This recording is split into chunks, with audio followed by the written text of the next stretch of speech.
nchini El Salvador.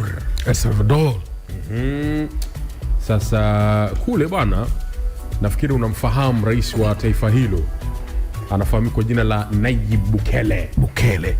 Unamfahamu mwamba sana. Sasa huyu unafahamu kwamba kwa muda mrefu sasa, nafikiri tangu mwaka 2022 hivi, alikuwa akipambana na yale makundi ya kihalifu, magenge yale, hususan wanaojihusisha na mihadarati, biashara kongwe sana Amerika Kaskazini. Muona bwana Sasa yule jamaa bwana Amerika Kusini alikuwa anajadiliwa, sawa alikuwa anajadiliwa kwa namna ya ambavyo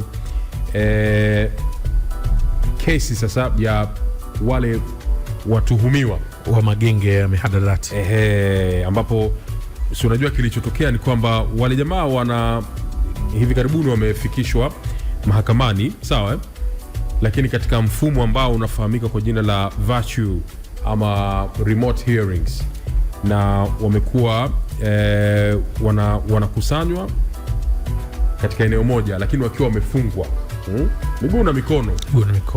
Badala kuwapeleka mahakamani, wanakaa kwenye eneo hilo na kesi zao zinaendeshwa kwa njia ya screen, kwa maana ule mfumo wa tehama.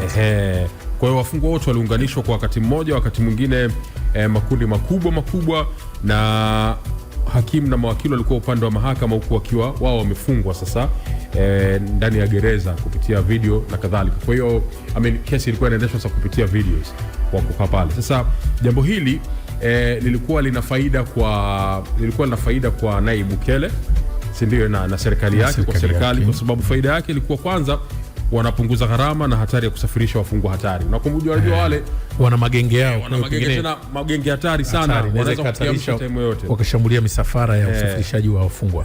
Lakini pia kuongeza kasi ya kusikiliza kesi nyingi kwa wakati mmoja. Alafu pili, kudhibiti hali ya usalama wakati wa operation dhidi ya hayo magenge. Sasa mashirika ya kimataifa ya kutetea haki za binadamu wamelaani tukio hilo, wakisema kwanza hakuna haki ambayo ilikuwa imetendeka na ya kumsikiliza mtuhumiwa amefungwa. Walisema haki za watuhumiwa pia zinaweza kukiukwa, au sio bwana? Kwa mtindo huo mashauri, kwa mtindo huo, kwa sababu watuhumiwa hawatopata muda wa kujitetea vizuri katika kesi za makundi badala ya mtu mmoja. Lakini pia baadhi ya watu wasiohusika walidaiwa kufungwa bila ushahidi wa kutosha.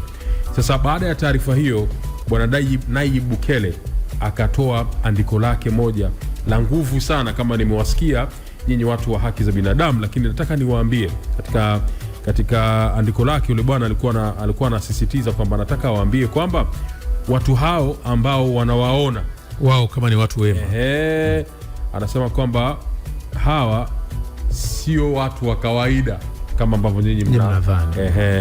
Na akasema nimeona jinsi ambavyo mnavyoandika nyinyi mashirika ya kutetea haki za binadamu na nini, lakini hawa sio watu wa kawaida, na hawa sio watu ambao hawana hatia.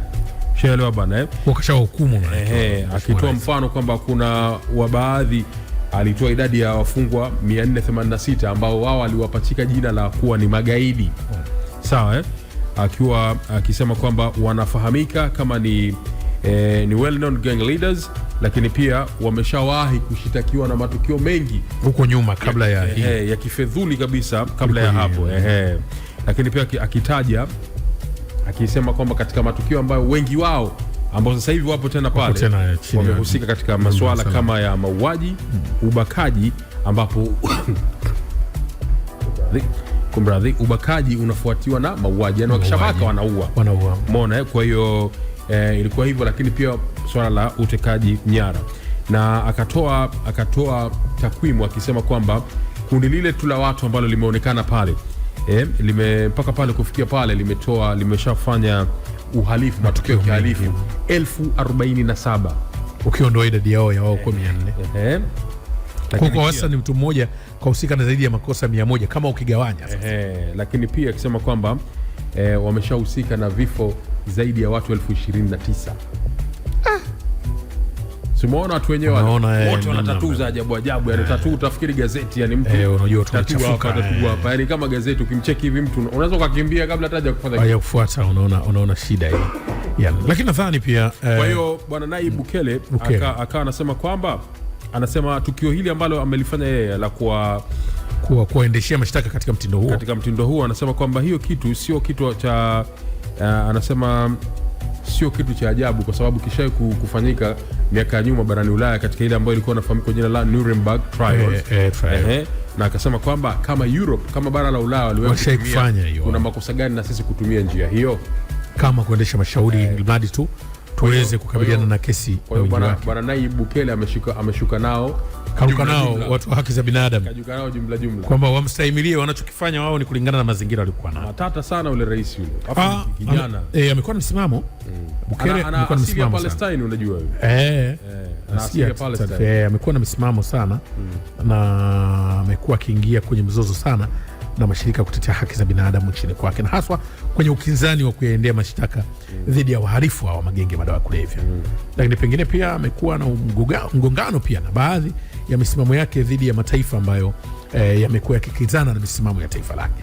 Lakini kuna namna pia ya mshtakiwa pia anapokuwa chini ya vyombo vya dola, basi asitazamike kama mhalifu tayari, kwa sababu wakati mwingine kuna mtu anakamatwa haki zake zinapotendeka kuendesha mashauri kwa uwazi, pia inaweza kutoa nafasi kupata utetezi ambao unaweza ukamweka hatiani ama pia naye ukamweka huru. Nadhani wanaharakati wa haki za binadamu wanajaribu kulitazama hilo, kwamba wakati mwingine sio wote waliokamatwa ni wanahatia. Sasa mkienda na upepo huo, maana hata yule anataka kusikilizwa hawezi kusikilizwa, watu wanaonekana wote wako kwenye wakati mgumu. Nadhani ndio hicho ambacho wanaharakati wanajaribu kugusa, lakini